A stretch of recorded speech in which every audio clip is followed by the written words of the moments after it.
Welcome to the EY podcast series on Union Budget 2023. In this session, we are going to discuss the key messages from the Economic Survey and the FY24 Union Budget from a macroeconomic perspective. Finance Minister Nirmala Sitharaman indicated in her budget speech that in spite of the massive global slowdown caused by the pandemic, followed by the geopolitical disruption, India would remain as the fastest growing economy amongst major economies of the world. In this context, it's important to discuss the extent to which the union budget has supported growth. I'm Ragini, and I'm very pleased to have with me Dr. D.K. Srivastava, Chief Policy Advisor, EY India. He's a noted economist and a well known academician with more than 50 years of experience in public finance and fiscal policy. Dr. Srivastava has held many prominent positions. He was economic advisor to the 10th Finance Commission, principal consultant to the 11th Finance Commission, member of the 12th Finance Commission, and a member of the advisory council to the 15th Finance Commission. He has also been associated with a number of committees set up by the central and state governments, as well as by the RBI. Thank you for sparing time today, Dr. Srivastava. Thank you for having me, Ragini. Let me start with India's growth outlook first. The economic survey had pegged a real growth at 6.5% for the next fiscal, but the budget papers used a nominal growth assumption of 10.5% for its calculations. We would like to hear your thoughts on this, sir. Well, the budget does not state the assumption regarding real GDP growth, but we can derive the underlying real growth by using the available information regarding inflation. So, nominal growth consists of two components: real GDP growth and deflator based inflation. The RBI had indicated that the CPI and WPI are likely to fall next year, and both of these may be close to 5%. And this is also close to the professional forecasters survey that RBI brings out. So if we allow for an inflation component of 5%, the implied real GDP growth in the budget is 5.2%, which is well below what was presumed in the what was indicated by the economic survey at 6.5%. The paradox is that while the budget indicates that it is going to stimulate growth, and it says that India is a global growth leader in terms of FY23 and in future also, but then the growth rate is reduced from last year FY23, which is 7%. So from 7% to 5% is a reduction of 1.8 percentage points in the underlying growth. Uh, and that has an implication for most of the budget numbers, uh, because the budget numbers actually indicate the tax revenue buoyancy, and accordingly the revenue receipts are estimated. So if those are underestimated, then all other expenditure demands are also underestimated.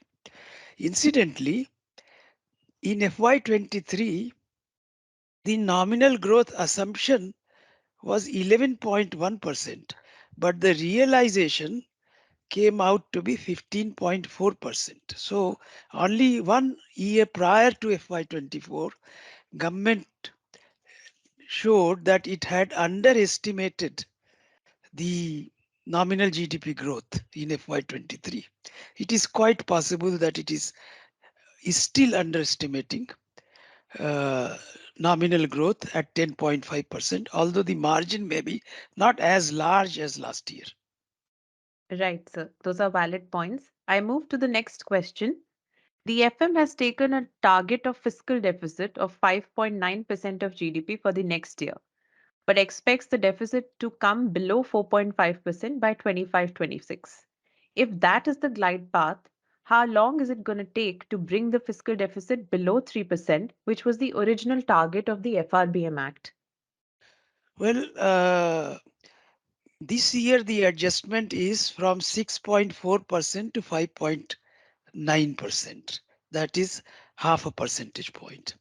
And if we continue with half a percentage point, then from 5.9 to go all the way up to 3% would require 6 years, at least 5 years. But the FM had indicated that next 2 years would be used in order to bring the fiscal deficit down to 4.5%. So the average reduction in FY25 and FY26 would be 0.7 percentage points. After reaching 4.5, if we reduce by 0.5%, then we would still need 3 more years. So I would say 2 plus 3, 5 years would be taken in order to reach a level of 3% of GDP. Right, sir.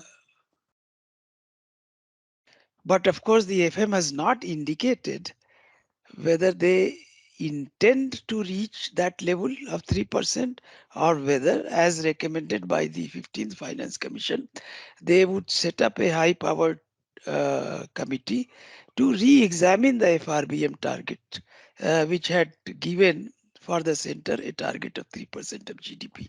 So we will have to see how this goes about. But right now we are significantly away from the FRBM target.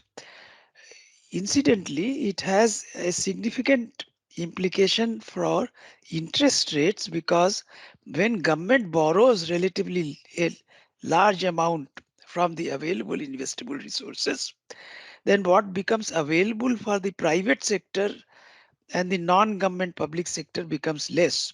And that is why there is pressure on the interest rate. Right, right, sir. My third question for you is, the economic survey has pointed out that the government has done its heavy lifting in terms of capex in the past few years, and the private sector investments now need to start playing a bigger role.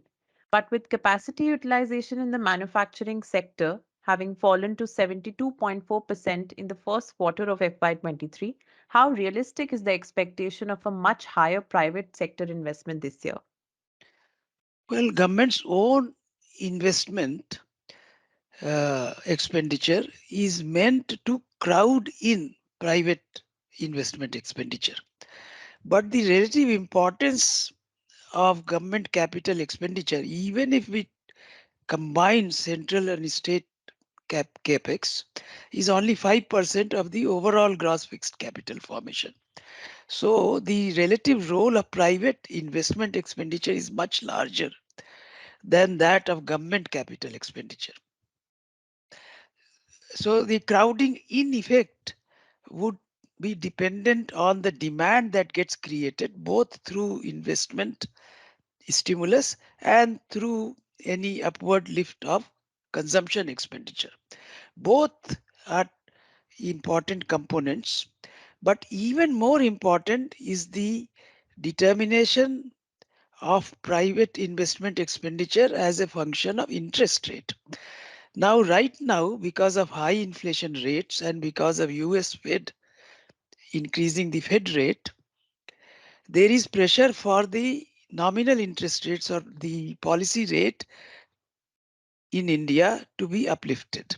And as long as we have a relatively high interest rate, it will be difficult to bring in additional private investment.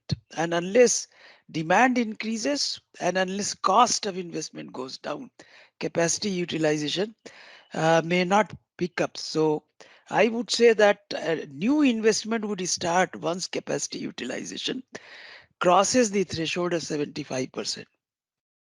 We were close to that a little earlier, and I think we might reach there provided a situation is created when interest rate in the system starts to go down and private investment expenditure would then be able to pick up.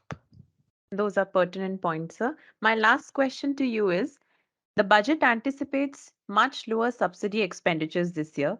So, where do you think the cuts are possible?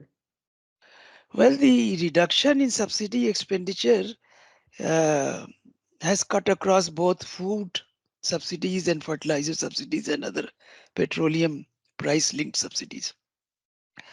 These reduction amounts are largely sensitive to global crude prices, because once the subsidy amount is linked to the global crude prices, the uh, determination of the magnitude of subsidy would be sensitive to assumptions made regarding the movement and extent of reduction in global crude prices. Now, the budget states that directionally they expect the uh, crude prices to come down, but they do not indicate by what margin. And in the current year, average price over the period from April to December was 97.3 USD per barrel. And currently, right now, it is above 80s, let's say 83.5 or so. If the margin of reduction is not very substantial, the possibility of reducing the magnitude of subsidies in India by a large margin would not be there. So it is quite possible that the government has shown a significant reduction in major subsidies based on the assumption of a significant reduction in crude prices, but they may not yet happen because global demand once again has started to increase, particularly because of the fact that after the opening up, the Chinese economy has started to show higher growth rates and higher demand. So we will have to watch carefully as to the movement of global crude prices and see if there is a significant reduction there. Right. Thank you so much for your views, Dr. Srivastava. Thank you, thank you, thank you very much.